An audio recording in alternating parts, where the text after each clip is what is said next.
Contoh ketiga, ini yang lagi rame nih, tentang sejumlah tenaga kesehatan secara tidak berempatik memberikan komen terhadap seorang laki-laki yang sekarang sudah meninggal ya, Pak Yusrizal almarhum, ketika dia berada di ICU dan selama 8 jam tidak kunjung mendapatkan kamar. Kalimatnya begitu amat sih gitu. Ya. Potong aja urat nadi. Mau kamar kosong tuh, kamar mayat. Ini duit makanya nyari duit yang halal. Kalimat-kalimat semacam itu. Saya sadar tenaga-tenaga kesehatan kita adalah orang-orang yang sekarang sedang mengalami ketertekanan, termasuk tertekan ekonomi. BPJS membuat mereka itu tertekan. Kenapa? Satu pasien kadang-kadang hanya dibayar 5.000, satu pasien maksimal dibayar 30.000, sementara biaya mereka menjadi dokter berapa ratus juta. Bisa sampai 500.000.000. Itu yang membuat mereka tertekan sebenarnya. Sebenarnya mereka tidak sedang marah kepada Yusrizal. Mereka sedang marah ketika mendengarkan nama BPJS.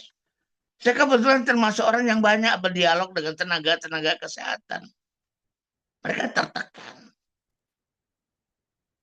Cuma pertanyaannya adalah, seandainya semua peristiwa itu dibaca dalam bahasa iman, bahwa rezeki manusia yang telah Allah tetapkan kadarnya dan takarannya tidak akan berkurang, cuman gara-gara bayaran dari BPJS begitu rendah. Itu BPJS itu dalam beberapa kasus memang brengsek. Saya juga akui brengsek. Ya. Sudahlah nilainya kecil. Berhutang pula. Ada sejumlah rumah sakit yang ngos-ngosan. Membiayai dirinya, membiayai tenaga kesehatannya, membiayai pegawai-pegawainya. Karena dana BPJS-nya belum cair dari pemerintah. Sementara dia udah mengeluarkan ini dan itu. Semua tertekan. Tapi lihatlah dalam bahasa iman. Lihatlah dalam bahasa iman. Allah tidak akan mengurangi rezeki satu hamba. Karena bayaran yang kecil.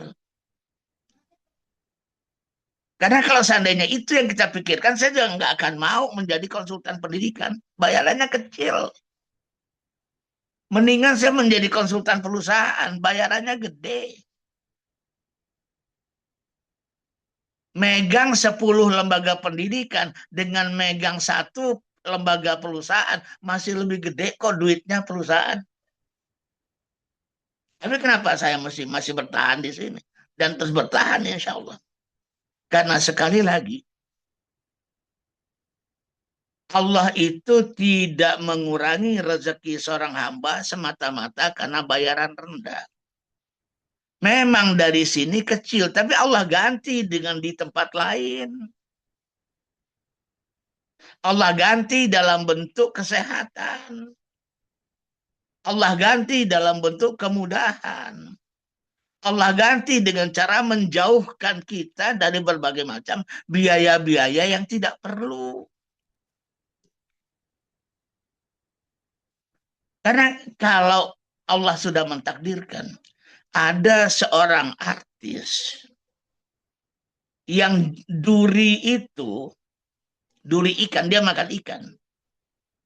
Kemudian masuk dan nancep di lehernya, di tenggorokannya, di kerongkongannya. Itu biaya operasinya aja miliaran. Kita bersyukurlah nggak sempat duri ikan itu nusuk di kerongkongan kita. Itu rezeki. Ini contoh-contoh problematika hidup yang kita bisa baca dalam perspektif keimanan.